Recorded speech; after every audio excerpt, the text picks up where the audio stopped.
Antes que nada, le quiero dar la bienvenida, gracias por asistir, ¿no? Y volver en esta segunda fase.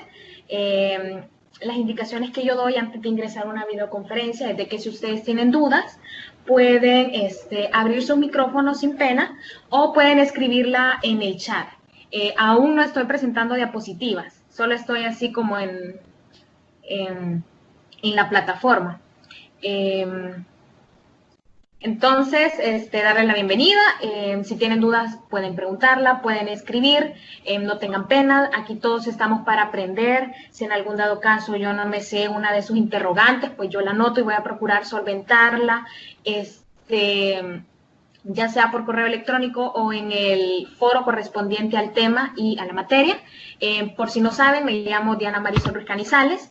Yo soy la tutora de esta asignatura de lenguaje y literatura.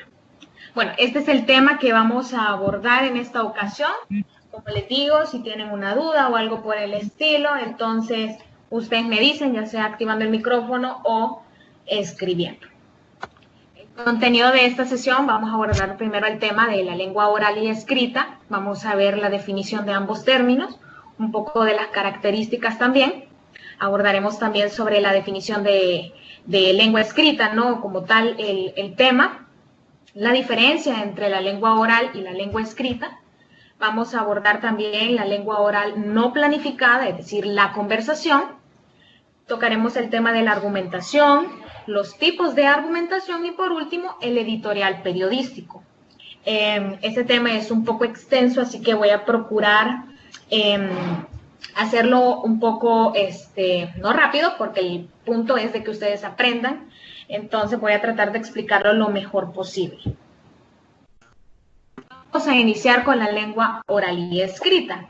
Les pregunto yo a ustedes, cuando escuchan este tema o estos términos, ¿qué se les viene a la mente? ¿O qué entienden ustedes por ambos conceptos? Que lengua escrita es por escrito por un papel y lengua oral es por hablar. Así hablar con otra persona. Exacto, totalmente, ¿no? O sea, la propia palabra nos está dando la definición. Y para hablar ya así un poco más técnico, nosotros podemos decir que dentro del lenguaje hay dos modalidades. La primera es la oral y la escrita. La conversación y la escritura, más bien conocida, ¿no? Estos términos han constituido las formas más clásicas de comunicación entre los seres humanos. Si comprendemos estos mecanismos comunicativos, nosotros podemos entender la importancia de utilizar bien el idioma o la importancia de poder comunicarnos. Entonces, nosotros podemos decir de que existen dos formas de comunicación lingüística, la comunicación oral y la comunicación escrita, a lo que nosotros vamos a definir cada concepto. Ya nos decía la compañera que la comunicación oral era como más conversar, ¿no? Y su definición lo dice de que se produce cuando nosotros estamos conversando con nuestros compañeros, cuando escuchamos radio, cuando nosotros vemos televisión o hablamos por teléfono, ya sea con nuestra mamá, con nuestros amigos, con nuestro novio o novia, esposo o esposa.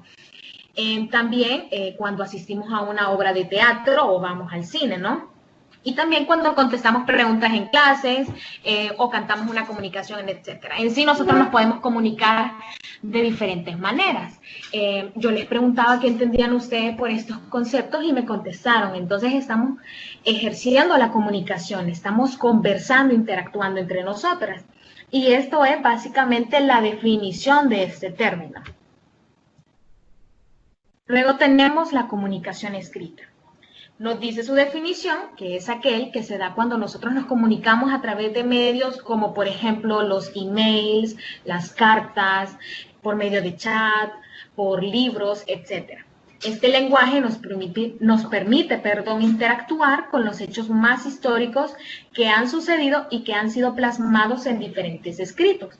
Es decir, que por medio de este medio de comunicación, por decirlo así, nosotros sabemos de lo que hicieron nuestros antepasados porque hay prueba, porque hay libros que relatan estos acontecimientos, hay una infinidad, ¿no?, de libros que relatan acontecimientos importantes de nuestros antepasados, ¿no?, incluso en la actualidad.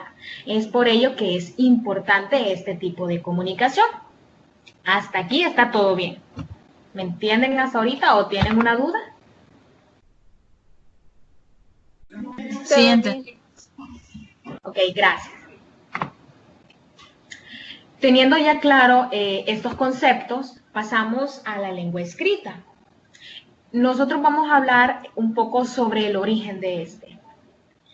El origen de la escritura o la invención de la escritura, tuvo tal trascendencia que se ha fijado el nacimiento de la historia a partir de la aparición de los primeros testimonios escritos. ¿Y cuáles fueron esos testimonios escritos? Primero tenemos la escritura mesopotámica. Nos dice que es una de las primeras civilizaciones que desarrolló un sistema de escritura, y fue este, ¿no?, el que se llama, de la escritura mesopotámica. Esta está situada en Oriente Medio o en la región del Medio Oriente, en el territorio que actualmente corresponde a Irak. Es exactamente ahí que hace unos 5.000 años surgió este sistema de escritura, el cual consiste en dibujos o formas cercanas al dibujo que representan seres u objetos. Pueden ver aquí en la imagen que solo la letra, por ejemplo, la letra C, pueden ver lo complicado que es escribir esta letra en este tipo de escritura. Entonces, en aquellos tiempos, comunicarse, considero yo, desde mi punto de vista, que era como un poco complicado, ¿no? O se ve un poco complicado porque si vemos cada letra, cómo se escribía, ¿no?, en aquel entonces es un poco complicado. Pero después de la escritura mesopotámica, siguen los jeroglíficos egipcios. Creo que ya hemos escuchado hablar sobre este tipo de escritura.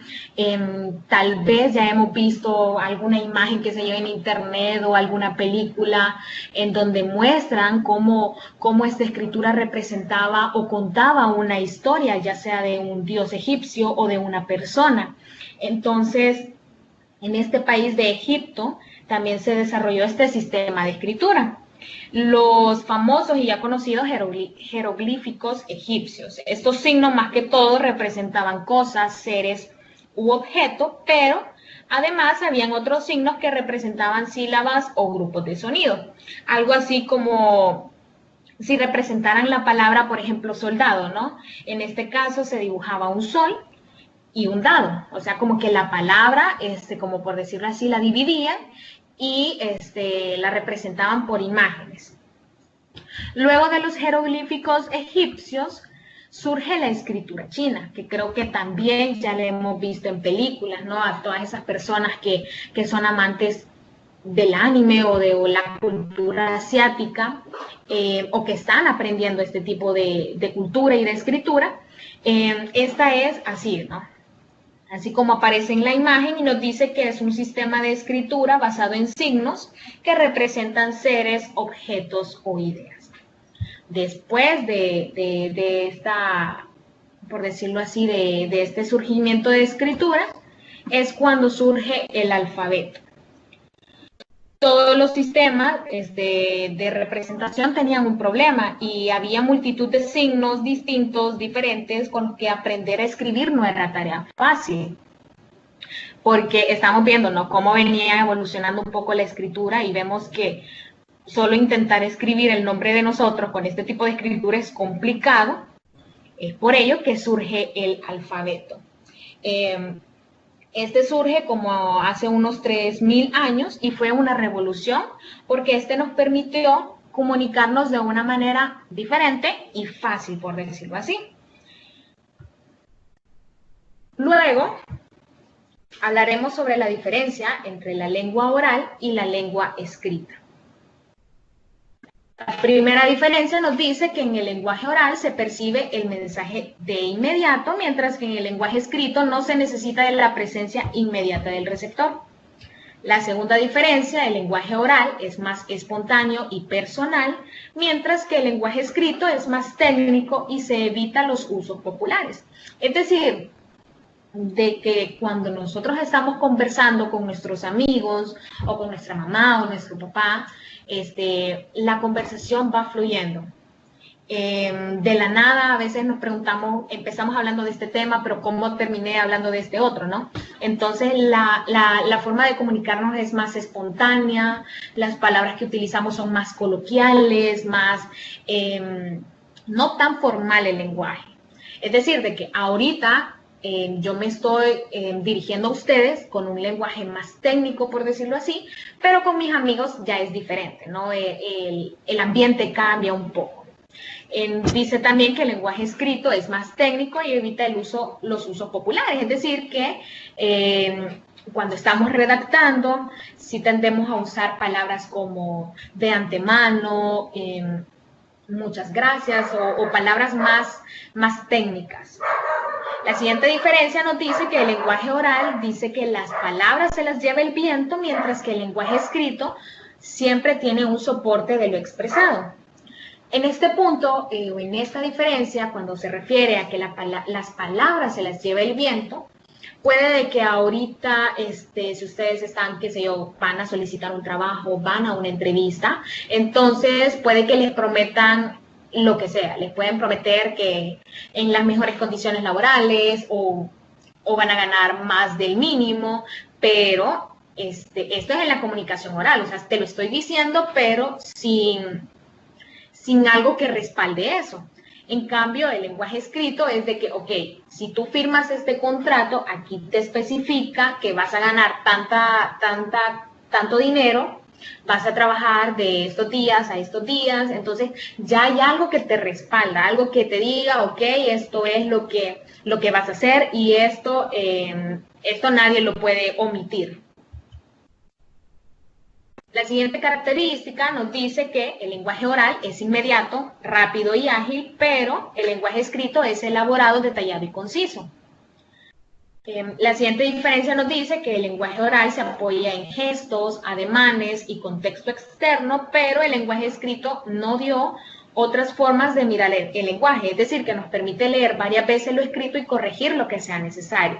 Por ejemplo, ahorita que estoy conversando con ustedes, que les estoy exponiendo este tema, inconscientemente tiendo a mover las manos, entonces como nos estamos comunicando, entonces tendemos a mover las manos, a expresarnos si dicen algo gracioso en nuestro círculo de amigos, tendemos a reírnos, entonces nuestras expresiones y nuestros gestos son, por decirlo así, una parte importante, por decirlo así, en la conversación, y son involuntarios, porque a veces no podemos controlar los gestos que hacemos ante un tema que nos estén dando o algo por el estilo. Nos dice que el lenguaje escrito permite leer varias veces lo que estamos redactando. Entonces, si yo estoy redactando una carta, una tarea, un trabajo, lo que sea, puedo tener la oportunidad de leer, analizar bien lo que estoy colocando y, ok, esto tiene lógica, esto no, entonces lo quito y vuelvo a escribir algo nuevo o lo vuelvo a redactar. Entonces eso es como una ventaja y una diferencia de ambos términos. Nos dice también que el lenguaje oral es en vivo, por decirlo así, mientras que el lenguaje escrito es diferido en el tiempo y el espacio. O sea, de que si yo ahorita les digo algo, entonces no me puedo retractar de lo que les diga. Es algo que lo tenemos así, ¿no? Como la propia palabra lo dice, en vivo.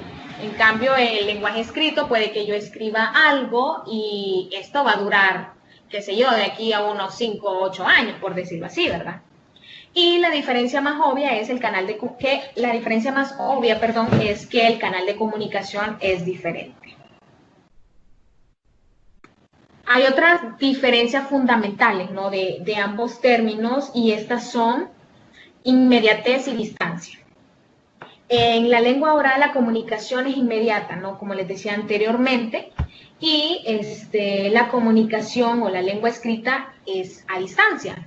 Pero, ojo, es importante mencionar que por el hecho que sea escrita, no significa también que esta no pueda ser inmediata, porque sabemos que las tecnologías van avanzando, el internet, ¿no? Todo este mundo, pues sí, del internet ha ido evolucionando. Entonces, yo me puedo comunicar por medio de un correo ahorita mismo y sé y estoy consciente que el correo va a llegar en unos cuantos minutos o en unos cuantos segundos. Entonces nos estamos comunicando, no siempre. Luego tenemos la linealidad y globalidad. Y este nos dice que en la lengua oral el receptor percibe los mensajes lingüísticos del texto de manera lineal, es decir, de un solo, ¿no? Conversamos de un solo, sin ninguna pausa, sin ninguna historia, por decirlo así, mal contada o algo por el estilo. En cambio, la lengua escrita, este tipo de característica nos dice que la lengua escrita, si por ejemplo no nos cae un correo electrónico o algo por el estilo, podemos empezar a leerlo del orden, sin importar el orden, perdón. Es decir, podemos empezar a leer el final o en medio, ¿no?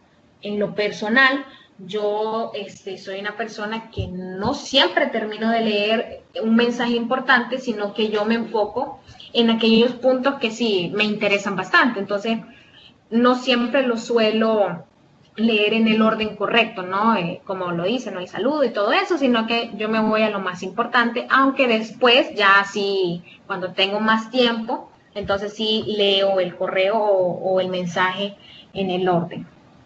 Luego tenemos la espontaneidad y la elaboración. Creo que esta diferencia es más que obvia, ¿no? La comunicación oral es espontánea, no podemos evitar lo que nosotros decimos, solo podemos retractarnos, ¿no? Si yo comento algo o puede que no entendí muy bien el comentario que hizo la otra persona, entonces en la comunicación oral solo podemos retractarnos o disculparnos.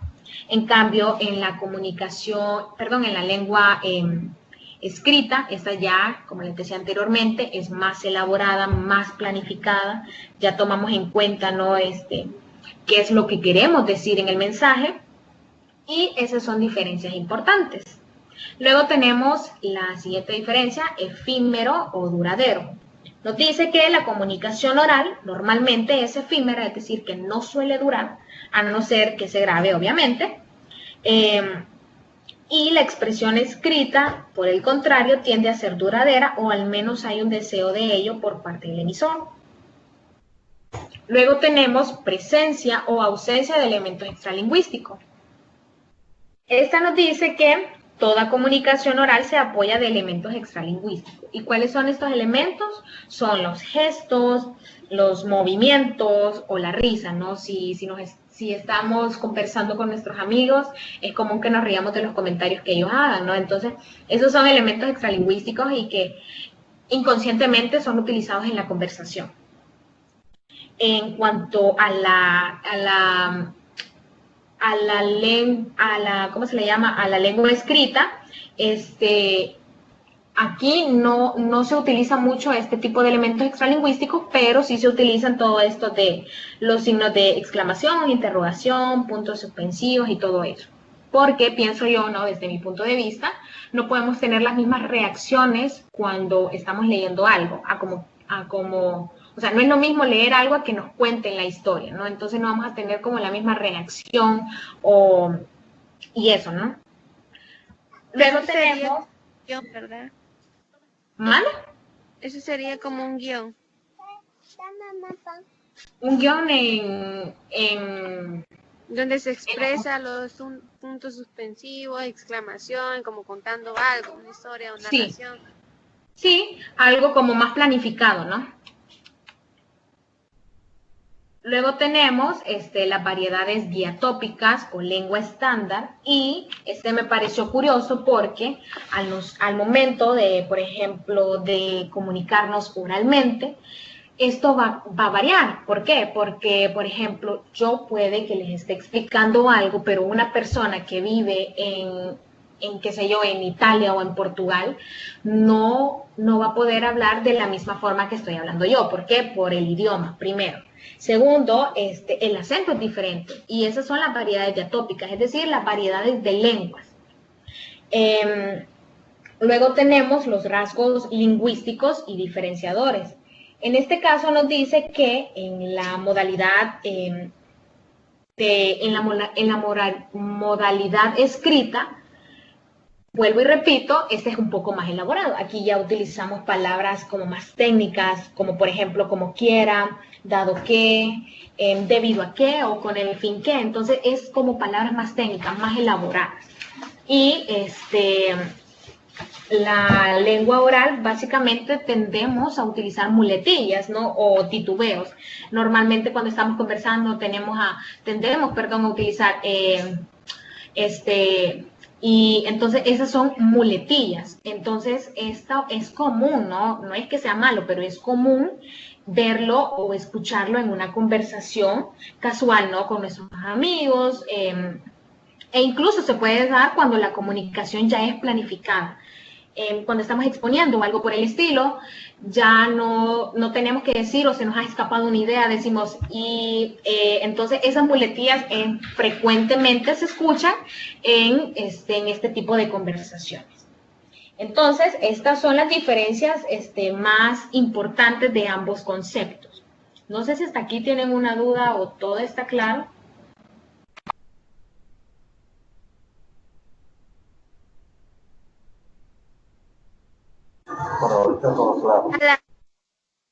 A las muletillas son las señas, ¿verdad? No como tal señas, sino que las muletillas son como aquellas palabritas, ¿no? Que tendemos a, son palabras rebuscadas, vaya. Entonces, por ejemplo, cuando no tienes cómo explicar algo, tú te quedas pensando y dices, es normal escuchar este tipo de muletillas cuando ya se nos ha escapado un poco la idea, pero como tal, señas no son. Las más utilizadas son lo, que, y la. Son las más utilizadas. También se escucha mucho en presentaciones de trabajo. Exactamente. E incluso si ustedes se pudieron fijar, yo utilicé muletillas. Entonces, en conferencias podemos escuchar este tipo de muletillas, cuando estamos recibiendo clases, en toda ocasión podemos ver y escuchar, pero sí escuchar este tipo de muletillas. Entonces, la compañera ya mencionaba cuáles son las más utilizadas y está totalmente en lo correcto. Entonces, no sé si alguien más tiene una duda. Entonces, perdón, variedades diatópicas serían como el acento de cada persona, digamos, por ejemplo, diferenciar de un país a otro. Y rasgo lingüístico sería el muletillas en este caso. Exactamente. Ah, okay. No, las variedades diatópicas, tú lo decías, estabas en lo correcto, son aquellas, es el acento, ¿no? Obviamente va a variar según el país. Rasgos lingüísticos diferenciadores son de que, por ejemplo, en la lengua escrita utilizamos palabras más técnicas. Les mencionaba el ejemplo de que... Okay. Y entonces solo una consulta. Entonces, digamos, en rasgo lingüístico serían palabras técnicas, pero las muletillas se usarían ahí mismo o en todas. Se utilizaría ahí mismo, pero en la comunicación oral. Ah, ok. Listo, está ahí. Gracias. Porque recuerden que la comunicación oral es espontánea. Entonces, no siempre tenemos pensado lo que vamos a decir. O a veces se nos escapa una idea, decimos, lo tengo en la punta de la lengua y uno se queda, pero ¿y cómo era esto? Y se queda uno. Entonces, este tipo de muletillas se utiliza más en la comunicación oral, pero en la escrita no. Ya en la escrita los rasgos lingüísticos son palabras técnicas, como les mencionaba, ¿no? En dado que, si bien, o debido a qué, con el fin de qué, entonces ya son palabras más técnicas. ¿Otra duda o algo? Ok, de nada. Bueno. Hola, buenas noches. Buenas noches. ¿Me puede volver a explicar lo que es las variedades diatópicas y lengua estándar, por favor? Excelente, no hay problema. Decía que las variedades diatópicas, son más utilizadas en la comunicación oral. Mencionaba anteriormente de que, por ejemplo, yo les puedo leer un párrafo con el acento salvadoreño, no algo más casual, pero una persona española o una persona de otro país tiene diferente acento. Entonces, esas son las variedades diatópicas, son como las diferentes formas o las diferentes lenguas o acentos al momento de leer algo. Y la lengua estándar, este tipo ya se utiliza más en la lengua escrita porque empleamos como un lenguaje más, por ejemplo, si nos enfocamos en un solo país, ¿verdad? La lengua estándar de nuestro país es el español, entonces escribimos según la lengua de nuestro país. Si hablamos, por ejemplo, si escribimos, qué sé yo, un libro o algo por ejemplo, en Corea o algo por el estilo, entonces la escritura va a ser, la lengua estándar, perdón, va a ser como la china, ¿no? La escritura que se utiliza en ese país. No sé si me di a entender. O sea que Sí, gracias. lo que se dio a entender fue... Ay, perdón, que estaba hablando. No hay problema. Lo que se dio a entender fue lo que usted está diciendo, la escultura, perdón, ¿cómo se llama? Ay, se me olvidó. La escritura, de cómo se pronuncia y su pronunciación de otro país, del idioma, ¿verdad? Exactamente. Esta diferencia ya va más enfocada al idioma de cada país. No sé si hasta ahorita tiene alguien más una duda.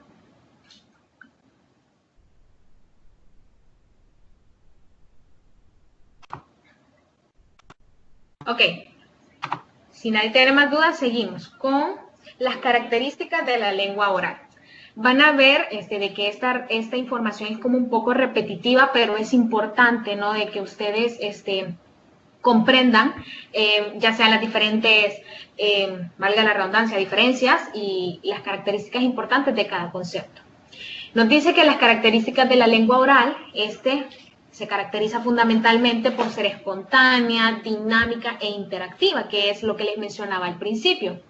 Es decir, el acto comunicativo que tiene lugar y que no ha sido pensado con anterioridad. O sea, como la propia palabra lo dice aquí, es espontáneo y se va desarrollando en ese preciso instante. Les mencionaba al principio, empezamos hablando, por ejemplo, de la economía del país. Entonces empezamos hablando de la economía y luego terminamos hablando de los descuentos que van a haber este próximo viernes. Entonces es algo espontáneo, es algo que no pensamos de que iba a suceder, de que cómo empezamos hablando de la economía y luego a los descuentos. Entonces la conversación va fluyendo, se va desarrollando, ¿no? Otro elemento que es importante y definitorio de la lengua oral es el predominio del vocabulario básico y en muchas ocasiones coloquial. Cuando nosotros hablamos, empleamos un léxico informal y repetitivo. Les decía anteriormente, es muy frecuente que en este tipo de lengua o de comunicación se utiliza las muletillas y las frases hechas. También que sea fácil de comprender para nuestro interlocutor. Les mencionaba, ahorita, pues sí, considero que yo me estoy comunicando con ustedes de una manera como más formal, ¿no? Pero como me estoy comunicando con ustedes, no me voy a comunicar con mis amigas o con mis hermanas, por ejemplo, porque ya la comunicación ya va cambiando, mi léxico va cambiando, mi vocabulario, por ejemplo, les decimos a nuestras amigas, hola, ¿qué onda? ¿Cómo estás? Entonces, no me puedo dirigir a ustedes así. Entonces, es importante también saber, y tener claro, ¿no? En qué momento nosotros vamos a comunicarnos un poco más formal y en qué ocasiones nosotros ya vamos a utilizar nuestro léxico normal, ¿no? Nuestro vocabulario básico.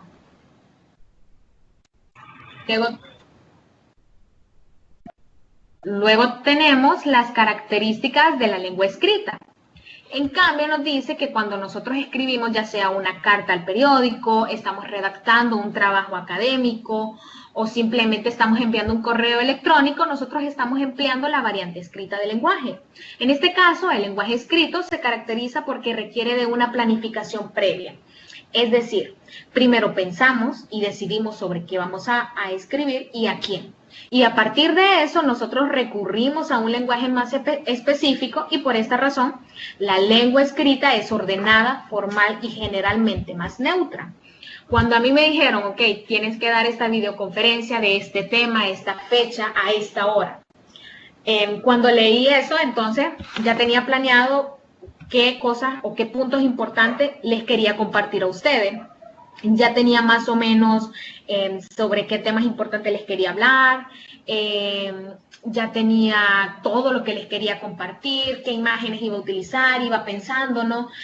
Redactar el guión, tener un orden, que todo tuviera concordancia, que es lo más importante. Si algo no me gustaba cómo estaba estructurado, pues simplemente lo que hacía era quitarlo y seguir buscando información que fuera acorde con lo que he escrito anteriormente. Y esa es una característica importante de la lengua escrita. Cuando ustedes, por ejemplo, cuando estamos haciendo o elaborando un trabajo importante, nosotros queremos que ese trabajo sea perfecto, que vaya redactado correctamente, que este sea acorde, ¿no? La información que sea acorde a lo que estamos investigando o a lo que queremos presentar. Entonces, esto es una característica de la lengua escrita que es muy importante.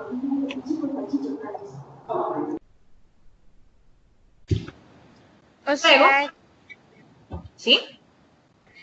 O sea que la lengua escrita nada más como que para sacar ideas principales, así Sí. más corto. Sí, básicamente, sí, es sacar ideas principales, pero ojo, teniendo claro de que esta tenga un orden. Por eso aquí se lo dejé en negrito, ¿no? Que esta fuera ordenada, formal, y que esta fuera como, ya sea su contenido o su redacción, fuera más neutra, pero siempre utilizando un lenguaje más técnico. ¿Sí te quedó claro?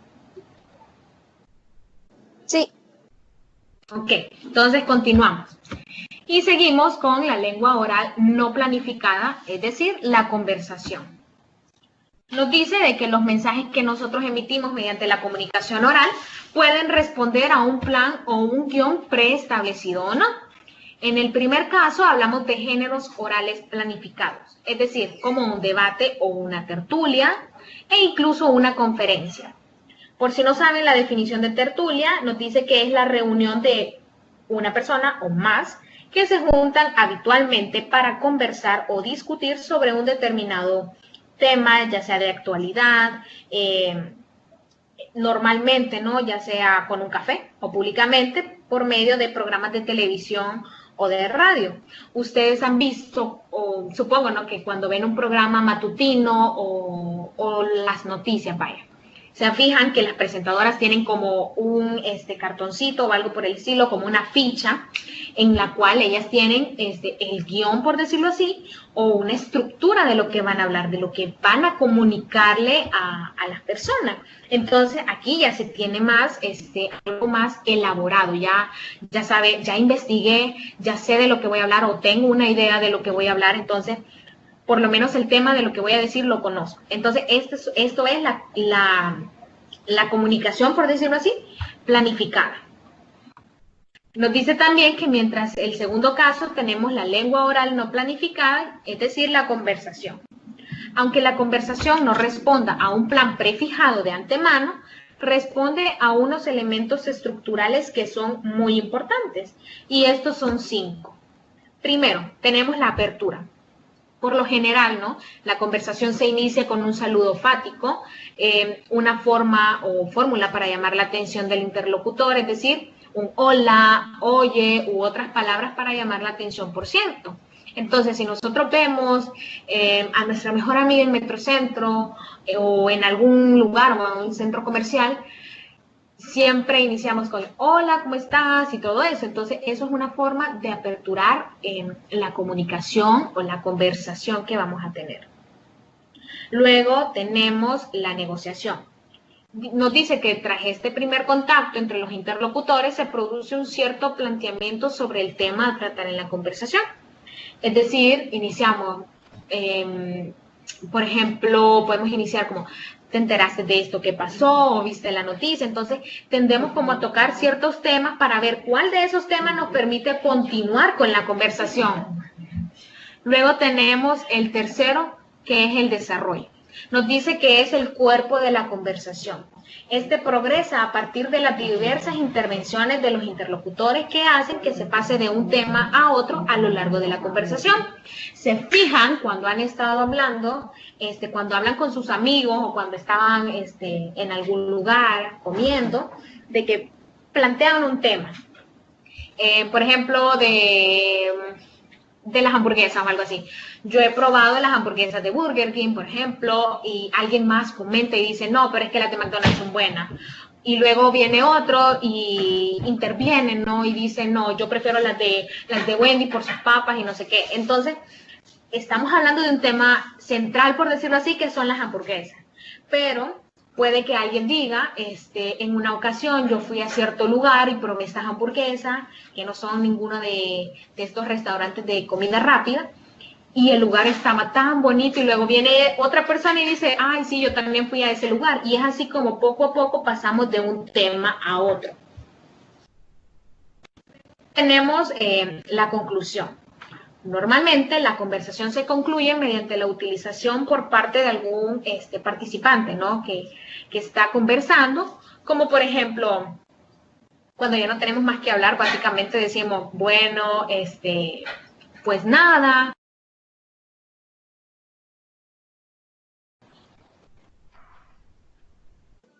Sí, todo claro. Ok, gracias. Sí. Luego pasamos a hablar sobre las normas conversacionales. Nos dice que la conversación está considerada no solamente como un instrumento de expresión individual y comunicación, sino como una forma de equilibrio del pensamiento social. Nos dice que la conversación puede suceder entre dos interlocutores o en grupo. Algunos ejemplos de normas de conversación podrían ser, los temas deben ser agradables a todas las personas, y esto es muy importante. Considero, desde mi punto de vista, que hay ciertos temas que es mejor no tocarlos porque no pensamos de la misma manera. Por el hecho de que sea mi mejor amiga, no significa que va a pensar igual que yo. Considero que temas que no debemos de tocar son la política y la religión, porque son temas como muy controversiales, por decirlo así, porque a veces esta conversación pasa de ser algo tan positivo, tan divertido, a algo tan aburrido y desagradable, ¿no? Porque hay temas que sí son delicados, entonces es mejor no tocar ese tipo de temas o saber con quién se tienen que tocar. Luego tenemos que cada interlocutor o cada persona debe de hablar su parte y nada más sin monopolizar el diálogo, es decir, de que voy a dar mi punto de vista, pero no solo yo me puedo quedar hablando, ¿no? Porque si no sería como un poco aburrido. Luego tenemos de que no debe haber periodos de prolongado silencio, es importante, y ningún tema debe de ser tratado tan extensamente que llegue a fatigar o básicamente a aburrir. Además, existe una serie de reglas que siempre están presentes en cualquier conversación, tal como fueron establecidas estas reglas por el escritor Herbert Paul Grace, y se agrupó en dos principios. El primero es el principio de cooperación o el principio cooperativo, y el segundo principio es el de cortesía. Nos dice este principio, el primero, que Grace lo formula de la siguiente manera. Haga que su contribución a la conversación sea en cada momento la requerida por el propósito o la dirección del intercambio comunicativo en la que usted está involucrado. Es decir, si yo voy a dar mi opinión, que esta sea relevante, importante y que esté de acuerdo al tema. Este principio nos dice que se desarrolla en 4 normas o máximas conversacionales que Grace toma de este otro autor que se llama Kant. Y la primera nos dice la máxima de cantidad. Se relaciona obviamente con la cantidad de información que se debe dar. Comprende a su vez 2 máximas más específicas o 2 normas, por decirlo así. Primero, que su contribución sea todo lo informativa que requiera el propósito del diálogo. Y segunda, que su contribución no sea más informativa de lo necesario, es decir, no dar más información de la que no necesitamos. Si a mí me hacen una pregunta específica, contesto lo que me preguntaron, no me alargo o le doy tantas vueltas al asunto. La segunda máxima es de cualidad o calidad, y esta categoría comprende una supermáxima que nos dice, intente que su contribución sea verdadera. Además, especifica de la siguiente manera. Primero, no diga algo que crea falso. Y segundo, no diga algo de lo que no tenga pruebas suficientes. Si yo voy a aportar algún tema, debo de saber, ¿no?, de que esto sí ocurrió y no inventar, ya sea una historia o datos que no han sucedido solo por quedar bien, ya sea con una persona o algo por el estilo. Tenemos el tercer punto, que es la máxima de pertenencia o de relación, y esta dice que solo contiene una máxima o un punto, ¿no?, que digamos cosas relevantes, es decir, que digamos cosas que verdaderamente importan o que van a ser importantes para la conversación. Luego tenemos el segundo principio, el cual es el de cortesía. Este principio nos dice que recoge una serie de normas que dirigen nuestra actitud al conversar, de tal manera que establecen la imagen que queremos dar de nosotros mismos, ya sea si nos queremos ver formales, cortés o un poco informal incluso. Entonces, esto va a ser importante. Y también, también cómo nosotros tratamos a nuestros interlocutores. Si nosotros nos dirigimos a nuestro jefe con respeto, con subordinación o con poder. Nos dice que la cortesía depende de tres factores: de la situación comunicativa o de los interlocutores y de lo que se dice. De la situación comunicativa, es importante, ¿no?, que si estamos conversando y puede que el tema no nos agrade mucho, es mejor no participar. Es preferible quedarse callado antes de mejor faltarle respeto a nuestro jefe, por ejemplo, y es mejor no participar en ese tipo de conversación. Luego tenemos de los interlocutores, le decía, y de lo que se dice. Ahora, pasamos a hablar de la lengua oral planificada. Y creo que a este punto ya tenemos un poco más claro a qué se refiere este tipo de definición.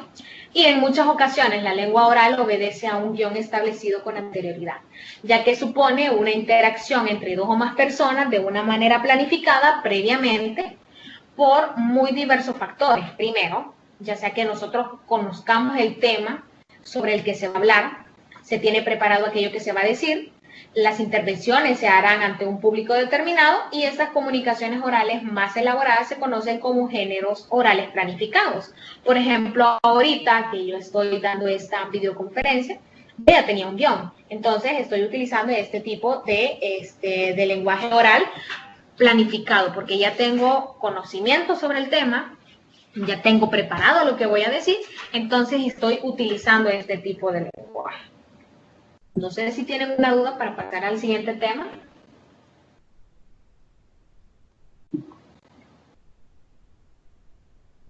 Ok. Seguimos con el segundo tema, el cual es la argumentación.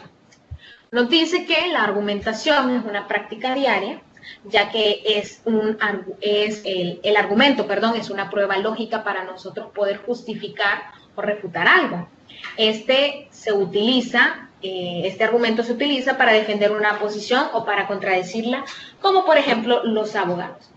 La argumentación la pueden utilizar o se puede ver en la política, en nuestra vida diaria la utilizamos.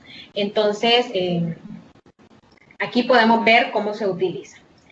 Luego tenemos la estructura de la argumentación y nos dice que desde el punto de vista de la retórica clásica, toda argumentación se articula en torno a 4 partes fundamentales: la presentación o introducción, la exposición de la tesis, el cuerpo argumentativo y por último la conclusión. Tenemos primero tenemos la presentación o introducción. Nos dice que tiene como finalidad presentar el tema sobre el que se argumenta, es decir, captar la atención del destinatario y despertar el interés y una actitud favorable. Si nos enfocamos un poco en los debates, normalmente cuando se asiste a un debate o se realiza un debate, se presenta el tema y dicen, en esta ocasión vamos a debatir este tema. Entonces, cuando presentamos este tema, entonces lo que se busca es captar la atención de las personas que están viéndonos y escuchándonos. El segundo punto es la exposición de la tesis y en este punto nos dice que la exposición de la tesis central o de los hechos que constituyen el tema de la argumentación se hace de modo claro y breve. Tenemos el cuerpo de la argumentación y este se trata de argumentar la teoría propia con la presentación de pruebas y argumentos variados, o de refutar la tesis contraria o admitir algún argumento contrario para contraargumentar. Es el centro del discurso argumentativo. En pocas palabras, nos dice aquí, se trata de argumentar la teoría propia. Si estamos debatiendo, nos dicen, ¿no? Si vuelvo a ganar, en 5 años voy a hacer esto. Pero ¿qué hace la otra parte? Nos dice, pero si has estado en el poder, por ejemplo, tantos años, ¿por qué no lo hiciste antes y ahora sí lo querés venir a hacer? Entonces, aquí ya estamos argumentando, ya estoy tocando sus puntos de vista y doy también mi opinión sobre los puntos de vista de la otra persona. Luego tenemos los tipos de argumentos. Primero tenemos los argumentos objetivos. Estos son los que se basan en los datos, cifras o hechos, o mejor dicho, comprobantes que no dependen de la opinión de la persona que argumenta. Es decir, que si yo tengo datos sobre algo importante, entonces, según esta cantidad, por ejemplo, de dinero, ¿verdad? Si según esta cantidad de dinero yo voy a argumentar y decir, ¿por qué falta esta cantidad de dinero? ¿O en qué gastaste esto? Entonces estoy argumentando, ¿no? Ese faltante de dinero. Luego tenemos el argumento ejemplar o de ejemplificación, que son aquellos que ofrecen ejemplos concretos que apoyan el argumento defendido. Como tercer tipo de argumento tenemos el argumento de analogía o comparación, y se defiende algo en razón de ser muy parecido a otro elemento que nos convence mucho. Podemos aplicar este tipo de argumento o se utiliza frecuentemente cuando se entrega el currículum, por ejemplo, vamos a conseguir un trabajo, entonces normalmente cuando es una plaza un poco importante y la paga también es importante, entonces este es más solicitado. Van a dejar cierta cantidad de currículums y ¿qué es lo que hace el jefe o el encargado de contratar el personal? Es de que empieza a comparar, ok, esta persona sabe inglés, pero esta otra persona tiene un mayor récord en cuestión de trabajo. Entonces empiezo a comparar y argumentar, pero si este sabe inglés nos va a servir más, pero el otro también nos va a contribuir bastante. Entonces empezamos a comparar y a argumentar. Y por último tenemos el argumento de autoridad, que son aquellos que utilizan la opinión de personas de prestigio y que son reconocidas. Algunas de las características lingüísticas de la argumentación, tenemos la modalidad oracional, las estructuras sintácticas y conectores. La modalidad oracional nos dice que la modalidad oracional predominante es la enunciativa y que sirve principalmente para enunciar ya sea una tesis o un tema. Luego la estructura sintáctica predominan en las oraciones y sirven para indicar las supeditación de unas ideas u otras. Son frecuentes las subordinadas, circunstanciales y sobre todo causales. Entonces aquí más que todo esta estructura de argumentación es cuando utilizamos se utiliza o se elabora más un argumento aplicando todo este tipo de sintáctica, de cosas lingüísticas.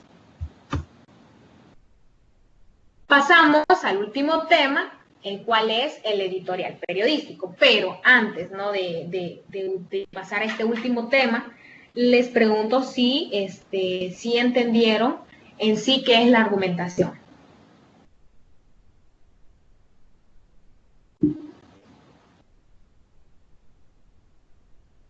Hola. Yo tengo, no una pregunta, sino que como una opinión. Entonces, la argumentación es como dar mi punto de vista y defenderlo. Exactamente. Gracias. Totalmente lo correcto. Bueno, si no hay más dudas, continuamos ya con el último tema, y es el editorial. En este punto les he traído dos definiciones de este tema. Primero nos dice que el editorial representa la opinión del periódico al ser el texto a través del cual mejor se puede definir su ideología. Sus temas son los temas que se suelen publicar son como temas candentes, de actualidad o de importancia. Como tal, no lleva una firma de un autor, ¿no? De que quien redactó esto, pues no lleva la firma de la persona, pero sí lleva la firma del periódico, del periódico como entidad. La estructura más general del editorial es una exposición de los hechos sobre los que se opina. Se da una explicación, una crítica o justificación de los juicios emitidos y finalmente una conclusión con la que se cierra el artículo editorial. La siguiente definición nos dice que el editorial pertenece al género periodístico y consiste en un texto expositivo argumentativo y que normalmente no es firmado, en la cual se trata de explicar, se valora y se juzga un hecho noticioso de especial importancia.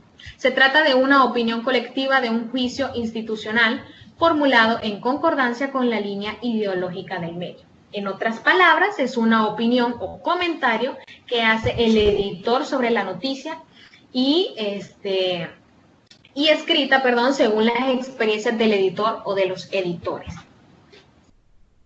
Y básicamente esto sería el editorial periodístico. No sé si alguien tiene una duda, porque básicamente hasta aquí terminaría la presentación.